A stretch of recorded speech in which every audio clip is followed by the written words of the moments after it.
Timothy, it's a pleasure to have you here. Yes, my pleasure to be here. The director of the IIT Mandi campus. I just learned from you it's in Himachal Pradesh, new campus, 6 years old.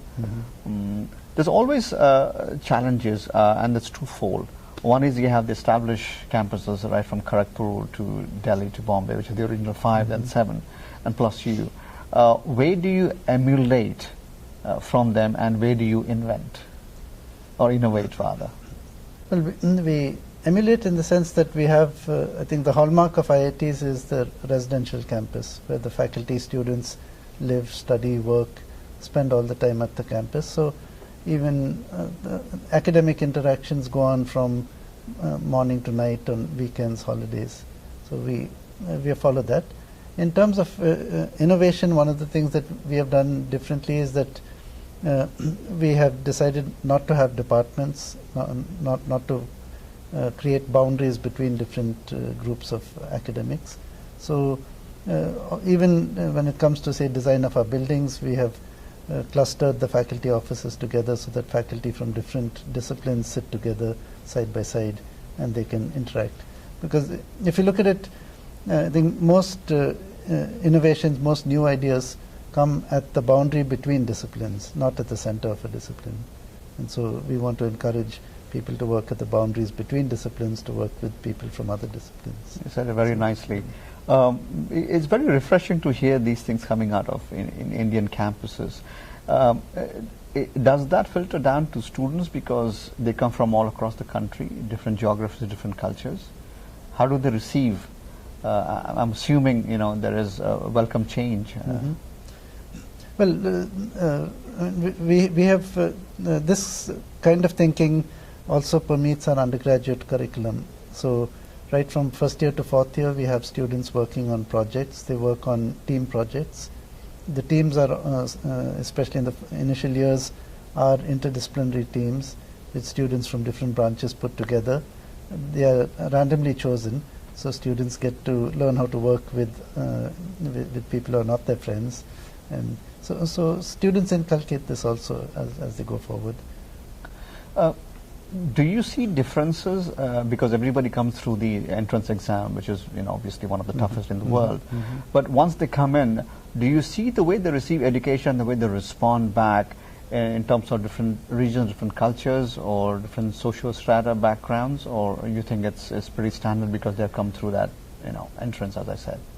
I think because of the tough entrance exam, the caliber of all students who come into IIT is very good. Now, some students work hard and respond better. There are some students who, for some reason or other, don't work hard. There are some students who have joined IIT because they did well in the entrance exam and not because they're interested in engineering, and their parents insisted that they come there. So there's a motivation. If students are well motivated, they all do very well. Is the challenge for students more to graduate and get good jobs, or you think the innovation and entrepreneurship is permeating, to campuses like yours as well? Well, when I talk to especially first-year students who come in, many of them come in wanting to make a change in the world, and in fact, many of them want to make a change in India, and I think that. Many of them, we try to make sure that when they go out, they still retain some of that idealism, some of that desire. Of course, there is pressure from parents and society to take a high-paying job, but some don't. For instance, last year we had one student, Dhirendra Singh. His father is a farmer outside Varanasi. He took a loan from State Bank of India in order to pay for his IIT education. At the end of his BTech, he got a job in a company. 1 month after that, he figured that he could do the same work better in his own company. So despite coming from a farm background, a rural background, having taken a loan, he gave up his job and started his own company. And he convinced his parents that this was the right thing to do. So I think money is not the only motivation. In fact, many students are motivated by other things. The other thing we see a difference between students in the Western countries and India is when they come to IITs. they are still used to the family structure. They are still being used to being told what to do. Does that carry on, because as a director you are kind of responsible as an elderly person, also taking care of them? Does it change, or are they more responsible in their own way? Well, when they come to IIT, we give them a lot more freedom, and both in their personal life and in their academic life. And in fact, some of them in their first year, you'll find some students who have difficulty adapting to the freedom, and they actually don't do very well. And then they learn from that mistake, and they are able to balance their work and other things in future. So this is something that that we give them the freedom to choose the courses they want. We give them the freedom to decide on what extracurricular activities to.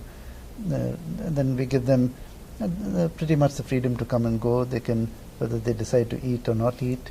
There's lots of things which, when they were at home, their parents would have legislated. How do you, as the director of this campus, try to distinguish yourself from other campuses, and how are you building your own niche? Well, the vision of IIT Mandi is to have a direct impact on Indian society through our academics and through our education, research, and so on. So one is that we decided that to have an impact on society, we need to have people from different disciplines working together. So as I mentioned, we do not have departments, and we encourage faculty from different disciplines to do research together. We encourage students to work with a range of different faculty. So that is one thing. A second thing is that we looked at the undergraduate curriculum, and we saw that when students graduate from an IIT, they will do many things in their 40 or years of their career. And so what we need to do is to give them a broad base of the fundamentals and the ability to learn when needed. So we have redesigned our curriculum. So we have project-based curriculum where every year students do projects where they take problems of society, work on those, and even implement solutions. Sometimes they go out into the villages or outside around the campus and interact with the villagers, try out some of their products with potential customers, and so on. We give them a broad range of courses in the sciences, engineering, and humanities. Humanities, in fact, we are quite strong in, because if engineers are going to solve problems of society, they need to understand society. They need to understand economics, psychology, sociology, and they also take courses on art, drama, and so on. So this is something which is, this type of curriculum is pretty much unique among engineering institutions in India. So thank you again for coming and sharing your experiences. Appreciate it. It is my pleasure.